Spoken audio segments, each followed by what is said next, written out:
দিল্লিতে আর কতদিন থাকবেন? কি ভবিষ্যৎ পরিকল্পনা রয়েছে শেখ হাসিনার? আর কোন দেশে আশ্রয় নিতে পারেন? এই নিয়ে এবার মুখ খুলল ভারত মন্ত্রক। শেখ হাসিনার ভবিষ্যৎ পরিকল্পনা, কোন দেশে আশ্রয় নেবেন তিনি, এই নিয়ে এখনো পর্যন্ত ভারতের কাছে কোনো আপডেট নেই বলেই জানানো হয়েছে বিদেশ মন্ত্রকে। বৃহস্পতিবার মুখপাত্র রণদীপ জয়লাল বলেন, উনি কি পদক্ষেপ গ্রহণ করবেন তা নিয়ে আমাদের কাছে কোনো তথ্য নেই। বাংলাদেশ যাতে দ্রুত শক্তি শৃঙ্খলা ফিরে আসে সেই দিকে সর্বদাই নজর রাখছে নয়াদিল্লি, এমনটাই জানিয়েছেন বিদেশ মন্ত্রকেরা।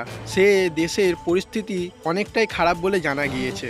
বাংলাদেশের প্রধানমন্ত্রীর পদ থেকে ইস্তফা দেন শেখ হাসিনা, তারপরই তিনি ঢাকা ছেড়ে ভারতে আসেন। বিদেশমন্ত্রী এস জয়শঙ্কর রাজ্যসভায় দেয়া বিবৃতির জানিয়েছেন, খুব অল্প সময়ের নোটিশে ভারতে আসার অনুমতি চেয়েছিলেন শেখ হাসিনা।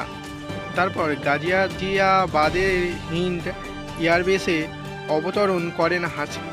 জল্পনা রটে ট্রেনে আশ্রয় নিতে পারেন শেখ হাসিনা, কিন্তু পুত্র জয় জানিয়ে দেন মায়ের এমন কোনো পরিকল্পনা